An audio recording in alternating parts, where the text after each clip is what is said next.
dari mahasiswa UNS akan memberikan penyuluhan tentang pembuatan pupuk bokasi cair untuk meningkatkan kualitas tanah pada tanaman jahe. Ini untuk brosurnya.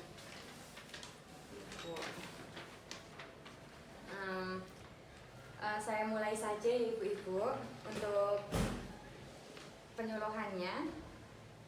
Di sini kita akan membuat pupuk bokasi. Nah, sebelumnya apa itu pupuk bokasi? Pupuk bokasi itu adalah pupuk yang dihasilkan dari fermentasi bahan organik.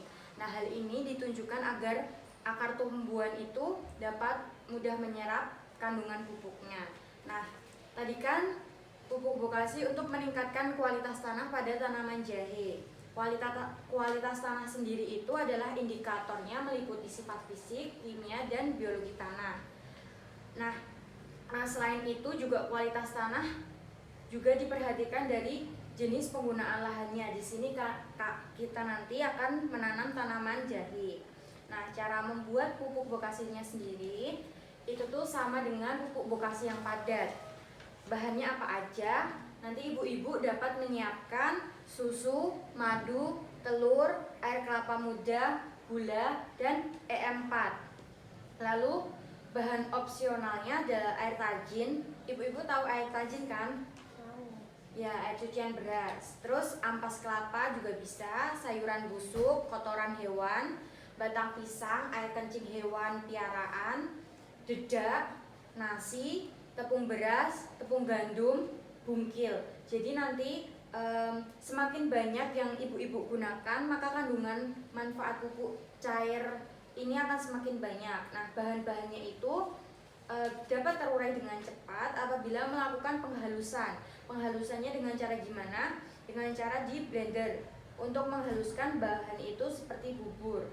Nah, terus ibu-ibu dapat memisahkan bahan cairnya dan bahan padat pupuk terlebih dahulu sebelum pencampuran semua bahan. Lalu ibu-ibu dapat mempersiapkan mikroorganisme EM4 sebagai dekomposernya.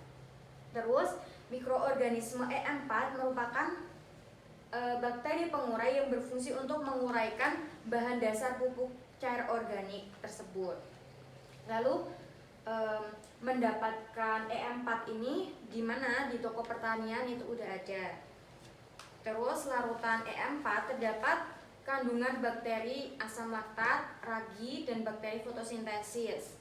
Cara mengaktifkannya gimana? Dengan cara memberikan larutan gula pada 10 liter air.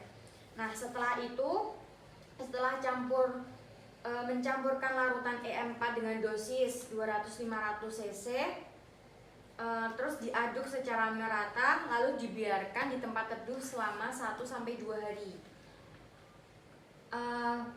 Terus disimpan di botol, lalu cairannya ini bertahan selama 6 bulan. Tergantung tempat penyimpanannya. Setelah melakukan proses, ibu-ibu juga bisa memasuki tahap pembuatan pupuk cair bokasinya. Campurkan semua bahan padat yang sudah dihaluskan sebelumnya, lalu dimasukkan ke dalam karung atau kain berpori. Lalu campurkan bahan cair yaitu air tajin, madu, susu, air kelapa, larutan EM4 dalam wadah yang berbeda. Setelah itu, masukkan wadah pencampuran bahan padat tadi ke dalam wadah bahan cair hingga tenggelam. Lalu ditutup tongnya dengan rata dan buatlah lubang kecil untuk memasukkan selang. Ujung dari selang yang di luar itu dimasukkan dalam botol yang berisi air. Hal ini bertujuan untuk menjaga suhu agar tetap stabil. Penguraian ini disebut dengan anaerob atau tanpa udara. Nah, lalu POC bokasi ini, pupuk cair organik ini siap digunakan. Untuk cara pengaplikasiannya untuk tanaman jahe itu tuh dengan mencemprotkan cairan ke daun tanamannya. Terus penyiraman dilakukan menyampurkan larutan dan air dengan dosis sekitar 5-100 cc per liter. Nah, itu ibu-ibu untuk pembuatan pupuk bokasi cairnya. Mungkin itu dulu ibu-ibu penyuluhan pada hari ini. Apakah ada yang mau ditanyakan? Saya ingin bertanya. Iya, gimana Bu? Bagaimana cara mengetahui pupuk bokasi yang sudah siap digunakan? Oh ya, itu tuh memiliki bau seperti hasil fermentasi, bukan bau busuk ya, hasil fermentasi. Nah, itu adalah ciri-ciri untuk pupuk yang siap digunakan. Mungkin itu, ada lagi? Oh ya, sekian penyuluhan pada hari ini. Terima kasih Ibu-Ibu sudah meluangkan waktunya. Terima kasih. Wassalamualaikum warahmatullahi wabarakatuh. Waalaikumsalam warahmatullahi wabarakatuh.